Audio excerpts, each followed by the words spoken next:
না উঠবো না, বসে না, ওইটা খাবো না। ওই দেখো আমার মেয়ে ঝাড়ু দিতেছে। আর তোমার বোনে খুশি হয়েছে আমার গাড়ি হয়েছে? তাহলে আমি বলে খুশি হস না? তোর বোন এই সামনের ইয়েতে আসিল, সিটে আসিল, যদি অ্যাক্সিডেন্ট হয়ে তার বোন সহ গেত তাহলে এটা আর বোনের জামার বাড়ি থাকতো না, এটা হয়ে গেত প্রতিবেশী। বুঝলা? ওই তো না মেলা দূর দাঁড়িয়ে ও প্রতিবেশী হইতাম না। বাবা আমার গাড়ি রেডি, আমি চলে যাব এখন। তোমার জন্য কি কি আনবো বলো? তোমার জন্য কিছু লাগবে না, পুরা পিক আপের কাজ করাইছি এটা দিয়ে। চাইলে বস্তা নিছ? মানে সামনের সিটে একটা বাস করে দেওয়া হয়েছে। আমি তো আর এবার বেশি দিন থাকতে পারতেছি না। বিষয়টা হচ্ছে আব্বা এখন অসুস্থ, হসপিটালে ভর্তি। হ্যাঁ, কিন্তু তারপরও আমাদের গুড়ের প্রজেক্টে যাইতে হইতেছে, কারণ অলরেডি গুড়ের প্রোডাকশন শুরু হয়ে গেছে। হ্যাঁ, এই যে আমি চলে গেলাম মাটির ঘরে। তুমি থাকো, তোমার এই যে এই বাড়ি দিয়ে গেলাম, ঠিক আছে? এই বাড়ি তোমাকে দিয়ে গেলাম। হ্যাঁ, আমি মাটির ঘরে থাকি, তুমি এই ঘরে থাকো। আমার রুম আছে? কোনটা আমার রুম? ও, আর তোমার রুম? আচ্ছা, তো আমার রুমে তোমার আম্মু থাকবে আর তোমার রুমে তুমি থাকবে।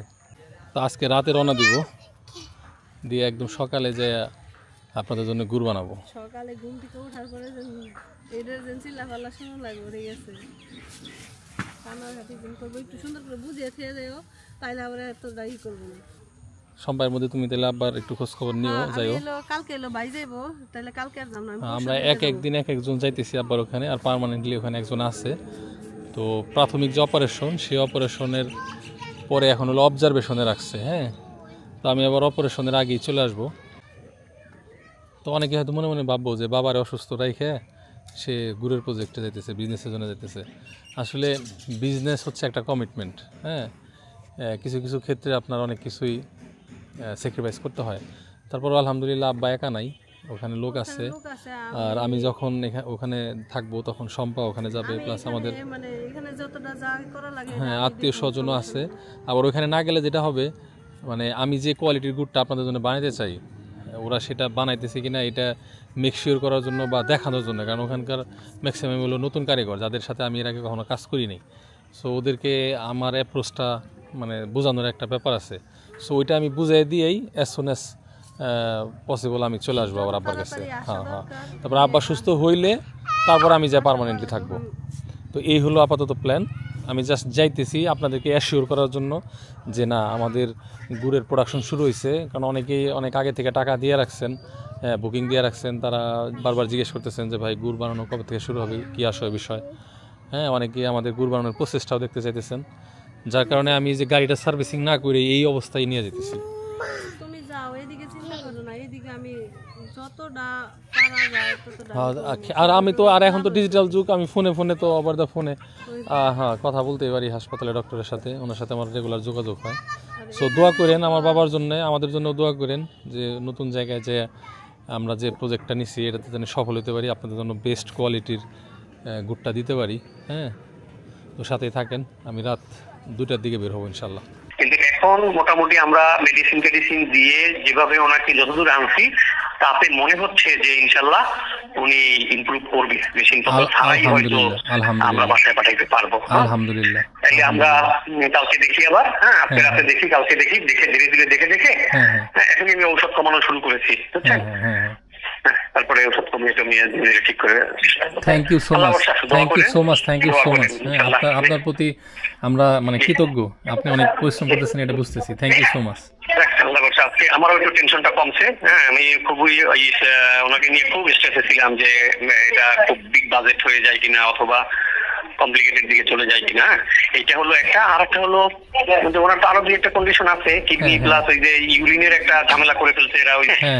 তো ওই জিনিসটা দেখি, ওটাও আমি দেখি ইউরোলজি ডক্টর যে দেখতেছে ওনার সাথে কথা বলবো। কথা বলে ওনাকে প্রপার ট্রিটমেন্টটা দিয়ে বাড়িতে নিয়ে আসবো আর কি, যা যা লাগে ইনশাআল্লাহ। আচ্ছা দেখি, আমি অ্যারেঞ্জ করবো। আচ্ছা, thank you so much, thank you so much. ভালো থাকেন, আসসালামু আলাইকুম। হ্যালো পাপা, ভালো থাকো। আর দাদাকে দেখতে যাবো না? দাদাকে দেখতে যাও, যাবো আমরা দেখতে। ঠিক আছে? রিহান্ডে তো নিয়ে যাবে না, এত্রে নিয়ে যাবে পারি আর কি। ঠিক আছে, ধর রেখে আসো এটা। আর ই করি ওটা কিনে গেল কুকুরে। ওই যে মুরগিরই। ও এটা রেখে আসো। আর নিয়ে যাবেন? ওনে না খেয়ে থাকুন। না আমি না খেয়ে থাকবো ওই জায়গায়। হ্যাঁ নিয়ে যাওয়া উচিত, তাহলে রান্না দিব কেন? আচ্ছা এক কাম করিস, তুই প্রতিদিন রানবি, রান্দা কুরিয়ার করে পাঠাই দিবি। হ্যাঁ ঠিক আছে, তাহলে আর ই করলাম না। আমি ছাদে করে তাহলে কটা শাক তুলে নিয়ে যাই। আহ তাহলে ছাদে থেকে কটা শাক তুলি। তো নিচে শাকসবজি না থাকলেও ছাদে আলহামদুলিল্লাহ ভরপুর শাকসবজি। বাবা কোনটা নিয়ে যাবে? হ্যাঁ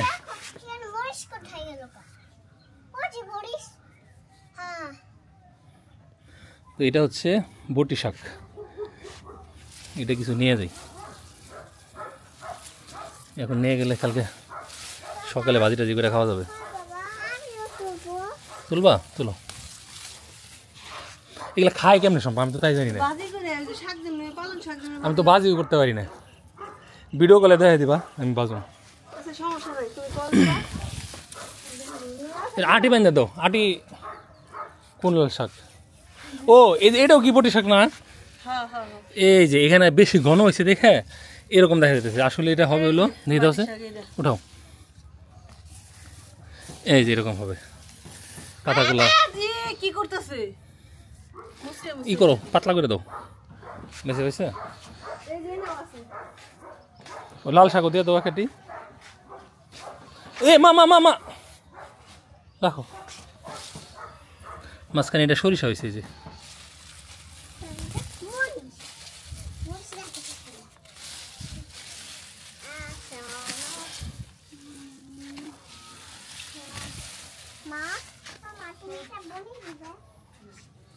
এক সাইড করে পেঁয়াজ উঠাইছো কে? ইস, কেন উঠাইছো এটা?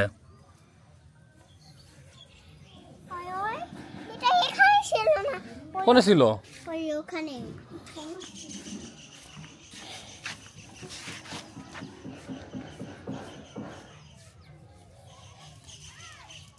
ধরো না ওটা। হ্যাঁ ওটা বড় হবে, সাদা পেঁয়াজ।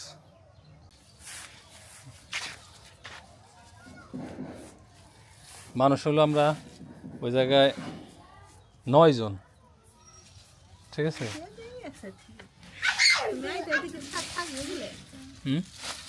থাকবো। তুমি তো দোতলা স্টাইলে শাক বুনছো, মানে উপরের বড়টি উঠে দিলে। না না ওই মাঝখানে খালি বড়গুলো বাইসে উঠাতে গেছি তোমার, তাহলে আবার পরের লেয়ারগুলো তুমি পাবা।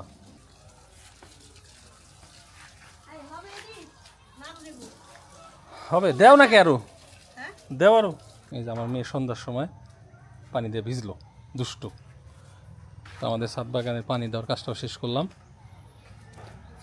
আর এখান থেকে শাকও নিয়ে যেতেছি আমাদের।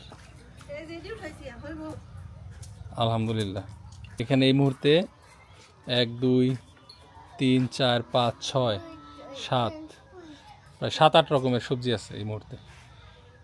নাই নাই, তার 7-8 প্রকারের শাকই আছে।